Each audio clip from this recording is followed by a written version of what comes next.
આગામી 36 કલાકમાં રાજ્યના ઘણા ભાગોમાં ભારેથી અતિભારે વરસાદ થવાની શક્યતા રહેશે, જેમાં દક્ષિણ ગુજરાતના ભાગોમાં ભારેથી અતિભારે વરસાદ થવાની શક્યતા રહેશે.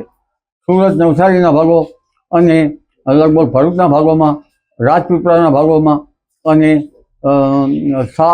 સાતપુરાના ભાગોમાં તેમજ મહારાષ્ટ્ર સરહદના ભાગોમાં ભારેથી અતિભારે વરસાદ થવાની શક્યતા રહેશે. મુંબઈ પણ ભારે વરસાદથી અછૂતું નહીં રહી શકે. એટલે છેક પશ્ચિમ ઘાટથી માંડીને છેક ગુજરાત અને દક્ષિણ સૌરાષ્ટ્ર અને દક્ષિણ ગુજરાતના ભાગોમાં આગામી સમય એક ભારે વરસાદનું વહન લઈને આવી રહ્યું છે. આ ઉપરાંત મધ્ય ગુજરાતના વડોદરાના ભાગોમાં પણ ભારેથી અતિભારે વરસાદ થવાની શક્યતા રહેશે. મહીસાગરના ભાગોમાં પણ ભારેથી અતિભારે વરસાદ થવાની શક્યતા રહેશે અને પંચમહાલના ભાગોમાં પણ ભારેથી અતિભારે વરસાદ થવાની શક્યતા રહેશે. મહેસાણાના કેટલાક ભાગોમાં ભારેથી અતિભારે વરસાદ થવાની શક્યતા રહેશે. ખેરાલુના ભાગો, વડનગરના ભાગો, માણસાના ભાગો આમાં પણ ભારેથી અતિભારે વરસાદ થવાની શક્યતા રહેશે. આ ઉપરાંત સાબરકાંઠાના ભાગોમાં પણ ભારેથી અતિભારે વરસાદ થવાની શક્યતા રહેશે અને અરવલ્લીના ભાગોમાં પણ કેટલાક ભાગોમાં ભારે વરસાદ થવાની શક્યતા રહેશે. કચ્છના ભાગોમાં પણ વરસાદ થશે. દક્ષિણ સૌરાષ્ટ્રના ભાગોમાં ભારેથી અતિભારે વરસાદ થવાની શક્યતા રહેશે. જૂનાગઢના ભાગોમાં, અમરેલીના ભાવનગરના ભાગોમાં ભારે વરસાદ થવાની શક્યતા રહેશે.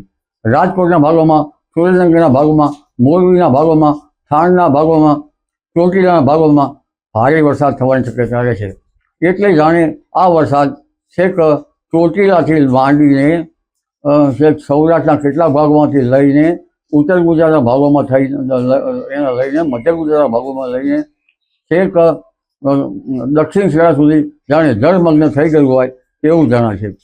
અને કેટલાક ભાગોમાં આ વરસાદ જે છે એ અતિભારે વરસાદ થતાં ખેતરો પણ જળમગ્ન થઈ જવાની શક્યતા રહેતા ખેતરોમાં પાણીના નિકાલની વ્યવસ્થા યોગ્ય કરવાની રહેશે. આ ઉપરાંત શહેરોમાં પણ પાણીના નિકાલની વ્યવસ્થા કરવાની રહેશે, કારણ કે આ વરસાદી વહન જબરું છે અને આ વરસાદી વહન પાછલા વર્ષોને ભૂલાવી દે તેવું છે. સાબરમતી નદીમાં પાણીનો આવરો આવવાની શક્યતા રહેશે. નર્મદા નદી બે કાંઠે થવાની શક્યતા રહેશે અને રથયાત્રાના દિવસે કંઈક છાંટા કે વરસાદ આવવાની શક્યતા રહેશે.